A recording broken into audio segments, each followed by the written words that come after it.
There's no problem with anything you choose to do in the adult industry, be it camming, FS, scripting, dancing. You're like, hey, I just had this whole conversation with a man. Yeah. But he ain't going to pay me for this conversation. She's like, I'm way nicer in the club for that reason. So I started in a club when I was trying to pretend to my family that I was not dancing. I have to say, in my 5 years of dancing, I have never seen a show as good as yours. I'll get back on the pole. I'm not going to find my boyfriend on a sugar daddy website. Then the 100 Man gangbang. So my uncle subscribed and I had no idea it was him. Yeah, I love multiple people. No, I wanted him to be my cream pie scene. Hence, I didn't know I had to get naked. We just go together after we kiss all night in some nightclub. Hey guys, welcome back to another episode of The Naked Truth. If you are new here, my name is Tori and this is the beautiful Crystal. And on today's episode, we have the beautiful Delilah Daniels. Delilah. Yes! Oh, damn it! You know the first one, you won't be Delilah. Yeah, Delilah too. Delilah. Oh, right. Yeah. It's okay. No. It's fine. It's fine. Alrighty. Delilah Daniels. That makes me so happy. I like before I should have said something and I was like, stuttering. I was like, I might just say, hey babe. It's just easier. Yes. Oh my god. Okay. All right. Perfect. As you can tell, we're all melting. There's a lot of my fingers on this fucking seat. But we are back. We are at SXHIBITION. Tell us first, how's your experience been? I mean, apart from the fact that I am sweating my fucking hole off, it is going very well. It's been an amazing couple of days. It's great to have an adult event that is really, positive and brings us all together no matter what industry. I'm here for it. I've been involved with adult events for, I want to say, like the last 10 years. Yes. So it's good to see it back. It's good to see it with new management, fresh faces. Yeah. Also, as well as that, having brand new exhibitors like yourselves, like brands that previously were either too scared or, hadn't established their business. And post-COVID, it's super important to have an adult event like this. To really, showcase who we are and what we stand for. Yeah, that's amazing. I mean, we were lucky enough last night to watch one of your shows. Yes. I have to say, in my 5 years of dancing, I have never seen a show as good as yours. Wow. It was great. We loved it. It was unbelievable. So I guess going into that, how long have you done the shows for? Wow. You're a showgirl and I've seen your resume. Yeah. It's a very long fucking list. When we started to write questions down, as you guys can see, guess who forgot the cards? Me. As I can't even seem to write them the right way up. And I've not got back to the card. It is too hot to even think right now. I know. I'm here with you. I'd love to be naked right now, but social media wants to know. Unfortunately, they want to, I can't remember the word right now. They just want to, what's the word? They're restricting us in many ways, including getting our titties out. Social media is restricting us right now, but it's fine. It's all good. So, with the performing side, I actually started as a classically trained dancer. I've been dancing since I was 7 years old. I got more into the adult side of things probably about 17 years ago. So, I've been teaching for the last 7, I want to say, as well. So I mentor baby scrippers in Melbourne, WA. I've done a couple in Queensland, but I'm also still very much in the performance side of things because I'm not quite ready to retire just yet. I mean, no need at all. I'm so thankful to have an audience. I'm so thankful that you guys love the show because it's one of those things, like, even though I've been doing this job for this long, it really, you get nervous, you still get the nerves. Of course. You're always like, is the show going to go down right? You never really know. So, I'm just super thankful that we've got a platform that we can still perform on and make people happy and kill it. Why so sad? And shake the booby. Yeah. Now, with this question, have you actually ever danced in a club? Yes. So I started in a club when I was trying to pretend to my family that I was not dancing. Okay. So I would travel on what was called a scripper bus down to a place called Hamilton because I'm from Auckland, New Zealand originally. Okay. So I would go in the stripper bus to Hamilton and I'd tell my parents, I'm a promo girl. I'm just handing out drink cards. So I started in a club. But predominantly I do bucks parties, boat parties, footy one-ups. It's just more my vibe. I love club girls. They honestly make up such like their bravery, the hard things they have to do. Like, it is a hard slog working in a club. The beauty of doing like bucks parties, boat parties, footy wind-ups, the guys are picking you, you're arriving, you're getting paid on arrival, so you're guaranteed that money. Not the problem that I have with club work, but I think the reason I prefer doing more like the bucks party stuff is because it's guaranteed. Exactly. Yeah, it's guaranteed. So I'm not having to be like, oh my God, okay, I'm going to do a 12-hour shift and potentially I'm going to make no money. No, I'm going to cry. And it happens. So, yeah. You know what Tori actually just said to me before? She goes, you know what? I just realized what drove my patience with people and niceness. Yeah. It's money, because you're standing here like 12 hours of the day. And you're like, hey, I just had this whole conversation with a man. Yeah. But he ain't going to pay me for this conversation. She's like, I'm way nicer in the club for that reason, because I might make a buck out of him. I'm like, yeah. I know a lot of girls that just go strictly privates and topless waitressing jobs for that reason, because they're like, I couldn't walk in and not know how much money I'm gonna make. Like, at least you get an hourly rate for your parties and things like that. So you've taken your show international. I have, Please walk me through first, like what that looked like, how you got there, and oh wow, this is such like. Take it back. Such a multifaceted thing. So I started as a model, and my way of getting into the adult industry was I was doing like a lot of grid girl stuff. I was a VA grid girl for a long time, ring card girl, like promo girl back in the day. She actually did some promo. She actually did promo girl, mum and dad. I'm sorry. But basically, I started doing promo for a scripting company in New Zealand, and then the owner of that had contacts in Texas, so she had toured with Pantera, and they own a strip club in America called the Clubhouse back in the day. So she was like, if you ever go to America, let me know. And then what ended up happening is, in America, it's all about kind of networking, and wherever you go, especially LA, is very networky. So I went to like Playboy Mansion. I went to the Playboy parties. Hung out with some very interesting people. Saw some shit. Americans are fucking wild in a good and bad way. But basically, from there, I met a woman called Gracie, and she ran pageants. She ran something called the World's Pageant. She's been running it for 25 years. And she said to me, I think that you would have a great chance of winning. We've had Miss Nude Australia's like Isabel Deltor. Yes.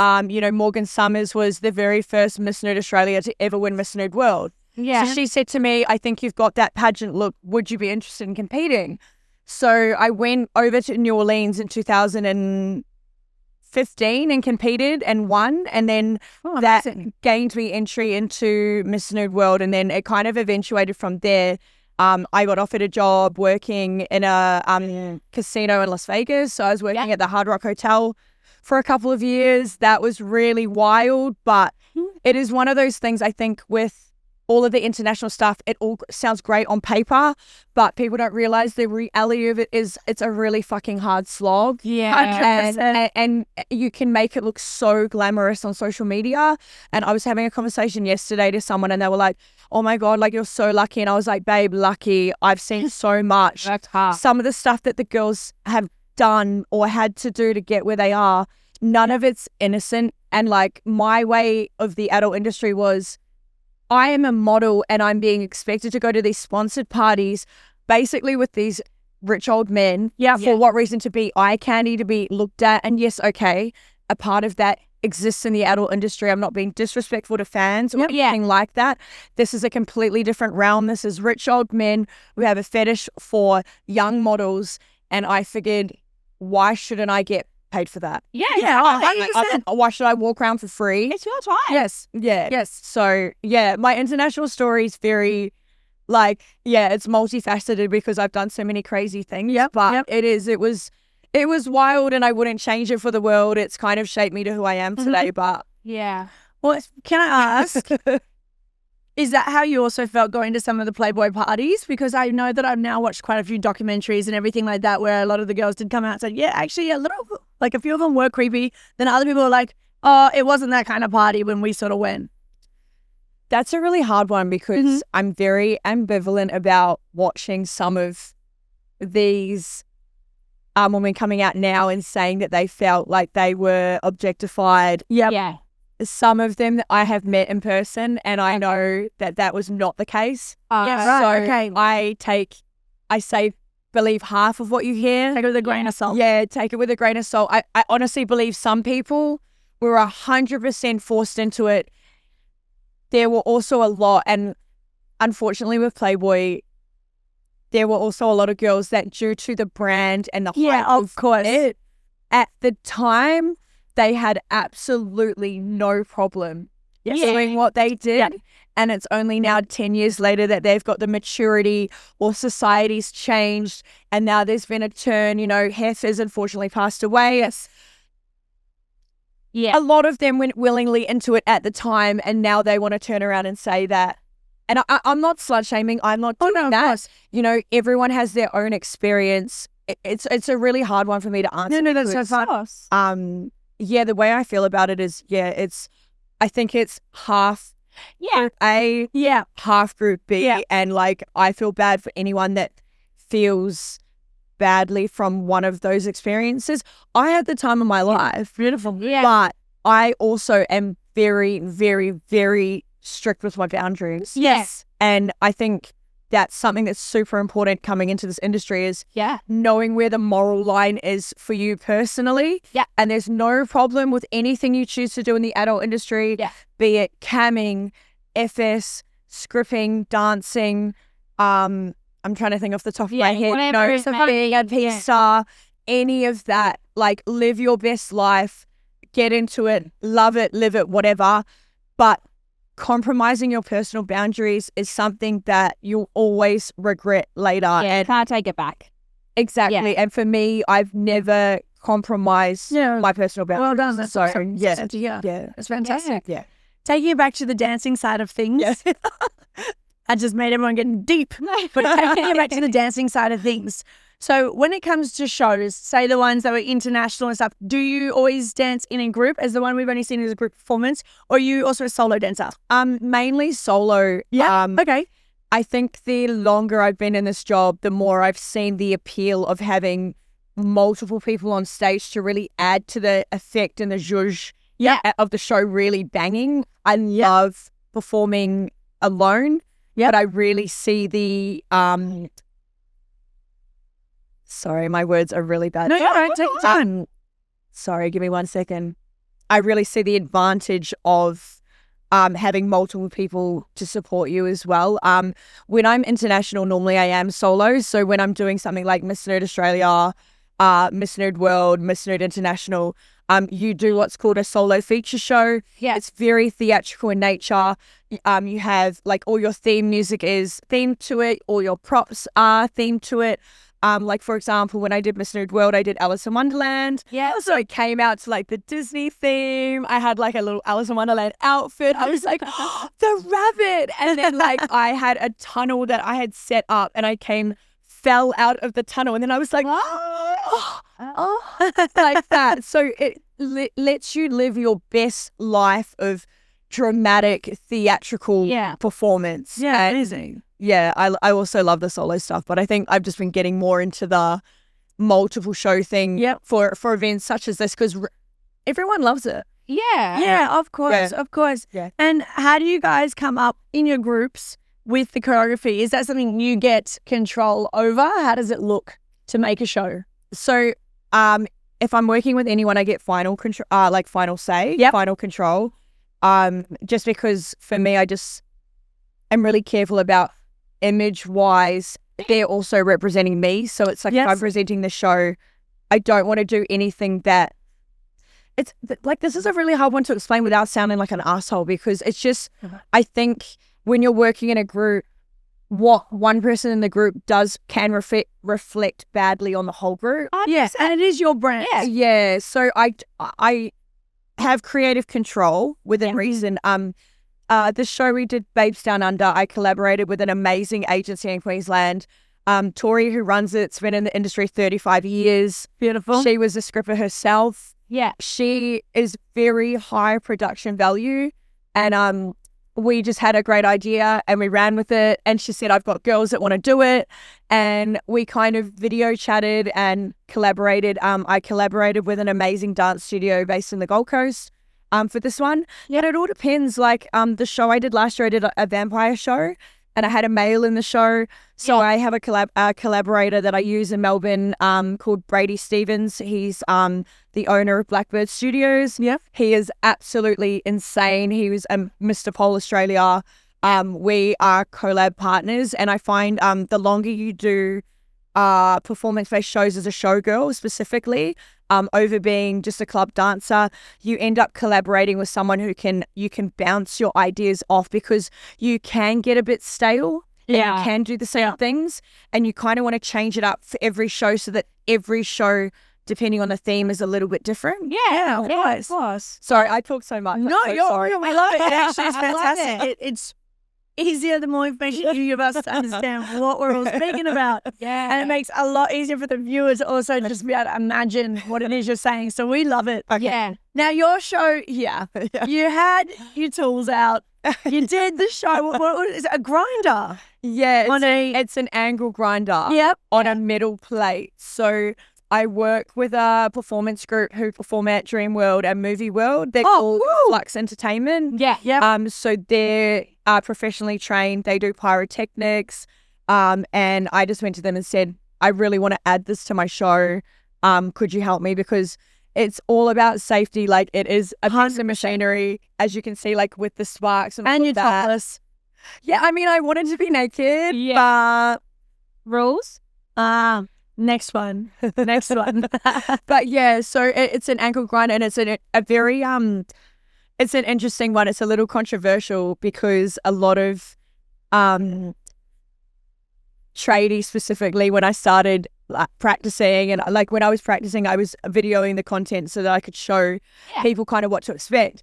And I'm not kidding, probably over 150 messages from guys going, I think that's quite dangerous. I think you should really, really think about if this is what you want to do. Are you using the right apparatus? I really hope the blades properly attached. Of course they had something to say. Yeah, and do you want to take the guard off? And I was like, no offense, but I don't need a man to mansplain to me how to do my job. Yeah. Like, you're not like, I didn't just grab it out of a shed and chuck it on myself and hope for the fucking best. I'm not an idiot. But I think it's hard because they don't get to see how much work we do for these things. Guys just think we get up. And again, this is me like generalizing massively, but I feel like some of them get up and they just think that we just like do things on the fly. And I'm like, no, honey, like this show that we performed this weekend, I've been working on for 2 fucking months. Yeah, and like whip it up yesterday. Yeah. I mean, I would love to do that on the fly. And if it was solo, I could whip something out on the fly. Like we all do it, but yeah,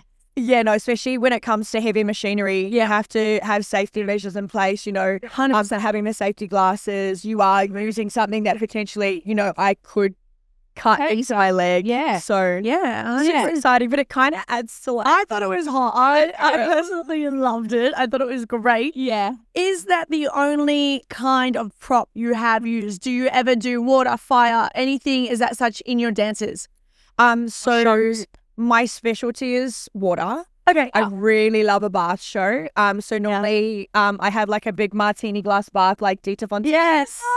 But it's really tall and it's really hard to transport. So normally I have to have someone It just sits at my house. It's looking up. I love that.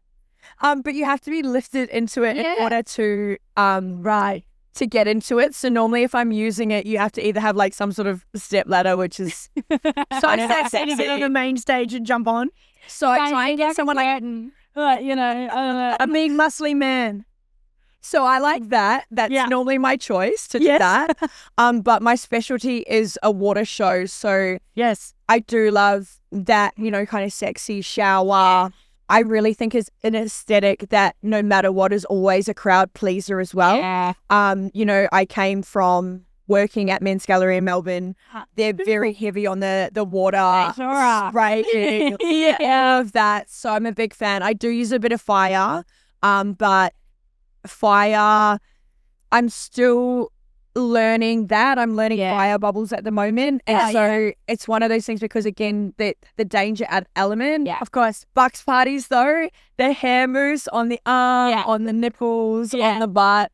Love it. It's a crowd pleaser. Like anything fire, even if you're having the worst show of your life, Fire. people are still like, wow. Brings them back in and they go from being like, oh, okay, this girl's got no idea what she's doing to be like, whoa. Yeah. So I kind of love having it as a backup, like worse, like in a Bucks party, especially if I'm having a really bad night.